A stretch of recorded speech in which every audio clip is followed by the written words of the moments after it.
នាងអើយនាងអូនលេចាក់ទឹកពីងថាតិចដល់កតិចលើឡតិចលើឡើងដៃបងឡើងខ្មៅដៃអូនឡើងសមុខអូនឡើងសឹមញញឹមស្រលអរៀងដោយកែណថាមកលេងចាក់ទឹកថាមកលេងចាក់ទឹកអើយចាក់អើយចាក់នាងអើយនាងអូនលេចាក់ទឹកពីងថាតិចដល់កតិចលើឡតិចលើឡើងដៃបងឡើងខ្មៅដៃអូនឡើងសមុខអូនឡើងសឹមញញឹមស្រលអរៀងដោយកែណថាមកលេងចាក់ទឹកថាមកលេងចាក់ទឹកសាមខ្លួនជោគជើងនៅលោស្រែកដូចសត្វតូចឬមាត់ជេចូលសម្ដីអូនឆ្ងាញ់ផ្អែមដូចផ្លែក្រូចដៅស៊ូគេចោះបងជាមនុស្សស្លូតមិនមែនប្រុសព្រៀងក៏មិនមែនប្រុសតូចបងអ្នករៀនសូត្រអ្នកណាក៏ដឹងដែរចូលចិត្តនិយាយត្រង់បើមិនចេះសាំតប៉ែ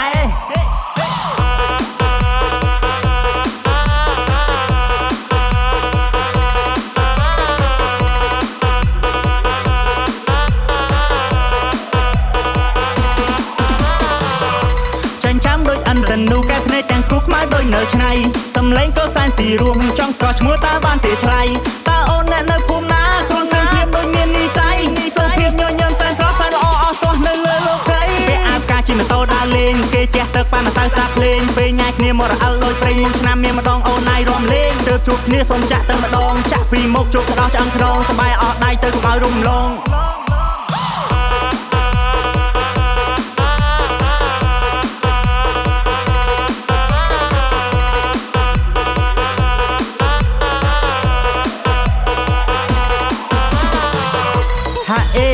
ហាអូតតែដៃបន្តយើងនឹងគ្នាស្រែកហូរំស្ទាយកាហ្វេម៉ូតូហាអូតតែដៃបន្តយើងនឹងគ្នាស្រែកហូរំស្ទាយកាហ្វេម៉ូតូសាមខ្លួនជោគជើងនៅលោស្រែកដូចសត្វតូចឬមាត់ជេចូលសម្ដីអូនឆ្ងាញ់ផ្អែមដូចផ្លែក្រូចដៅស៊ូគេចោះបងជាមនុស្សស្លូតមិនមែនប្រុសព្រៀងក៏មិនមែនប្រុសខូចបងអ្នករៀនសូត្រអ្នកណាក៏ដឹងដែរចូលចិត្តនិយាយត្រង់បើមិនចេះសាំតប៉ែ